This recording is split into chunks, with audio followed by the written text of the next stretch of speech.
The funny thing is, the moment that stayed with me the longest wasn't the laughter. It was the silence afterward. I remember standing alone in a glass elevator, watching my reflection slide downward, floor by floor, the city stretching out beneath my feet, and thinking, wow, they still didn't know who I was. Even after everything that had just happened. Even after the room went quiet in that very specific way, the way it does when people realize they misread the situation and it's already too late to fix it. A few hours earlier, that same room had decided exactly who I was before I ever opened my mouth. It happened on a Tuesday. Nothing dramatic about the date. Clear sky, late afternoon light cutting through the windows, the kind of day where everything looks more polished than it really is. I walked into a private conference suite on the top floor of a building that screamed old money. Dark wood heavy chairs art that looked expensive but soulless.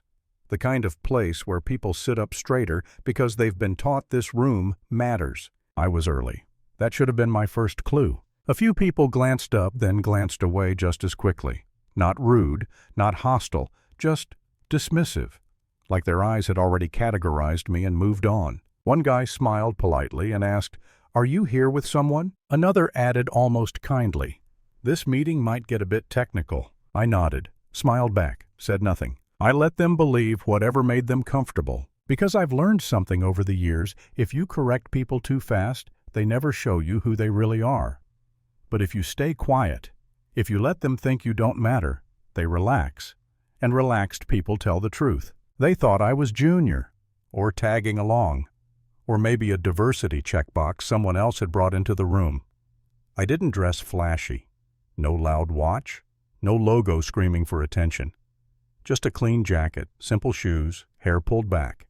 Neutral, invisible. And invisible people get treated in very interesting ways. As the room filled up, the jokes started.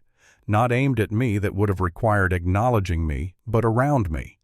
Little comments about new money, about people who don't understand how these rooms work, about how exhausting it is to explain things slowly. At one point, someone leaned across the table and said, "You'll see, once you've been in this business long enough, you start recognizing who belongs here." A few people laughed. I almost did too. Because what they didn't know, what they couldn't see, was that I'd been in rooms like this for years. Bigger ones, quieter ones. Rooms where the jokes stop completely when someone walks in.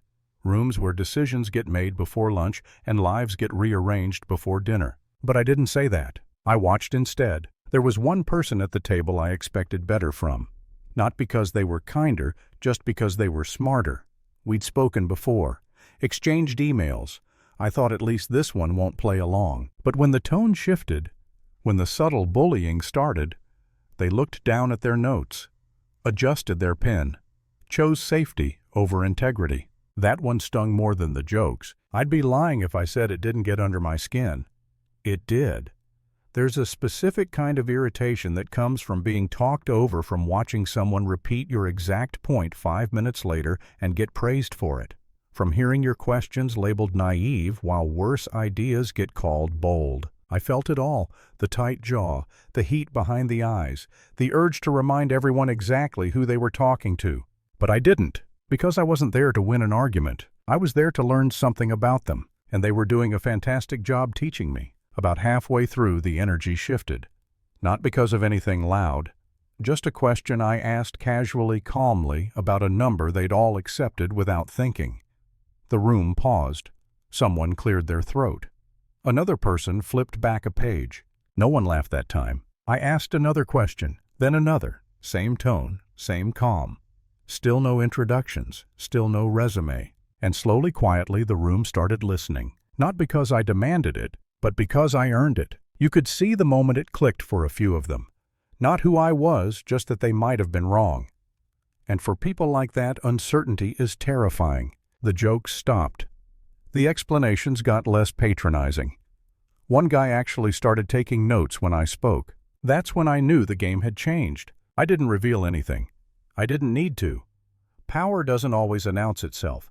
Sometimes it just shifts the gravity in the room.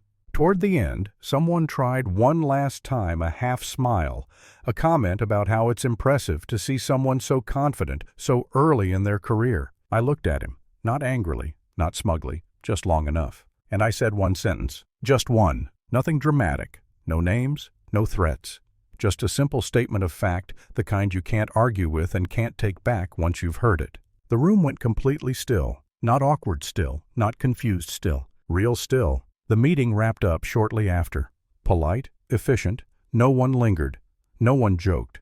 A few avoided eye contact. One or two tried to make small talk that landed flat. I stood, thanked them for their time, and walked out. And that's when it hit me, the part I didn't expect. I felt light, not triumphant, not vengeful, just clear. Because the truth is, the win didn't happen in that room. It happened the moment I realized I didn't need their approval or their apology or their respect to leave with my dignity intact. As the elevator doors closed, I caught my reflection again. Same clothes, same face, same calm, different weight.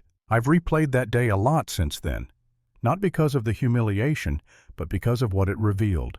About them, about me, about how quickly people assign value based on what they think they're seeing. Money didn't change how they treated me. They treated me that way long before they knew what I had. And that's the part that sticks. So I'll leave you with this, and I'm genuinely curious what you think. When people treat someone as invisible, is it because that person has no power, or because others are afraid of what they might see if they looked closer? Let me know in the comments.